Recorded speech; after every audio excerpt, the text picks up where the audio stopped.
That's a brilliant, brilliant, brilliant basic component to helping all poor people, is that these vacant buildings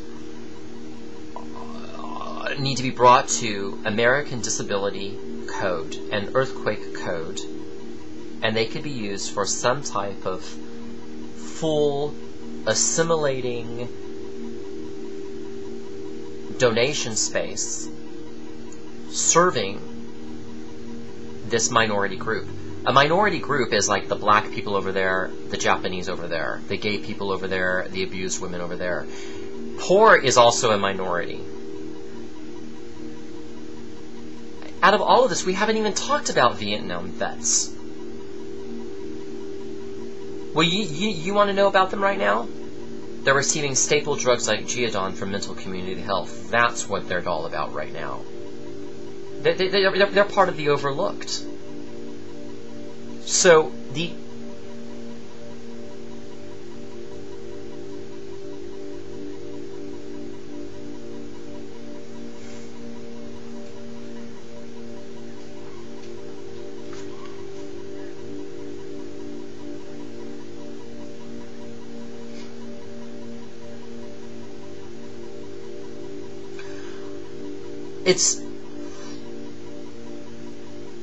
I read that like this level of prejudice is so extreme for white poor people that they're called white Negroes. Now the gay people have had their high level of prejudice, and it's been self-justified in this intergroup, to call themselves the modern Negroes. No, but I mean, we are making these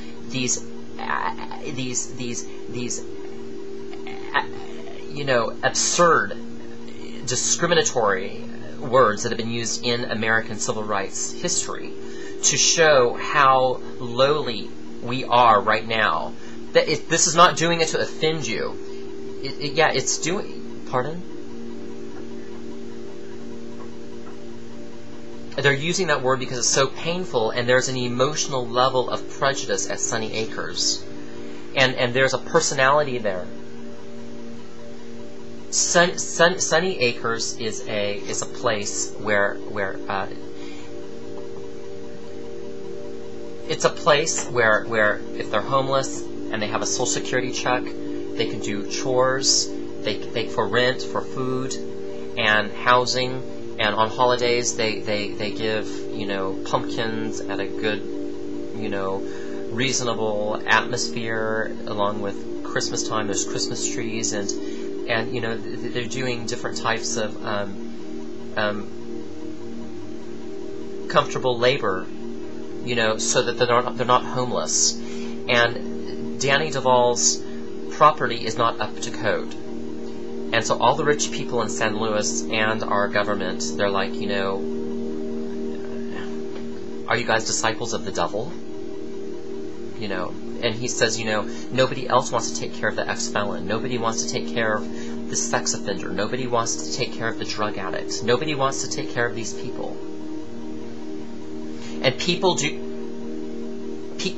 But when they have served their sentence, okay, and they're thrown out into the streets, there's no restorative justice or rehabilitation. And when you drive by those people walking on the streets that are now homeless, and they're not committing sex crimes, okay, you have what they call is a prereferral prejudgment. Those people should go back to prison. Those people should be homeless. Those people should die. And what Duvall is doing is he's saying, in the social relation of a civil society, we need to esteem those people because they have served their justice. We want to restore them back to society. And nobody wants to help them with their housing, with their employment, all the situational factors when somebody has a felony. Okay?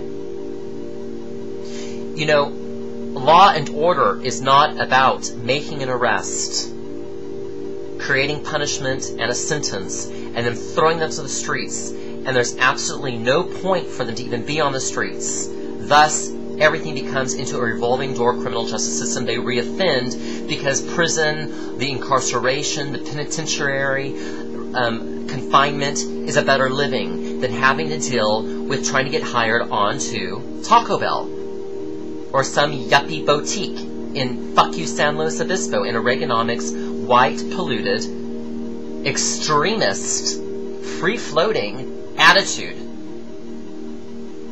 that I'm getting my education and I'm throwing this town out and I'm going back to San Diego once I get Cal Poly San Luis on my resume.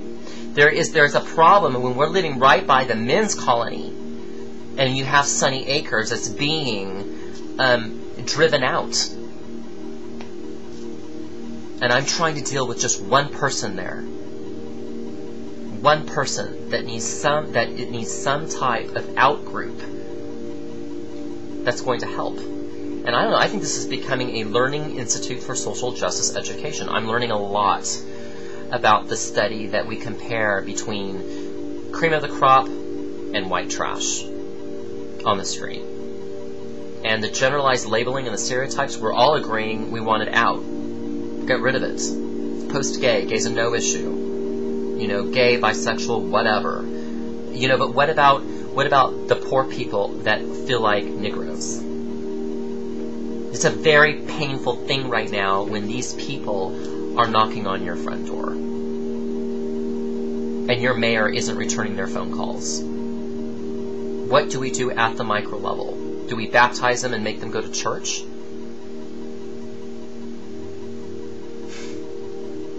I just want to know what my mission is. I want to know what our mission is. I want to know how we're going to turn this country to a better place that's safe and just.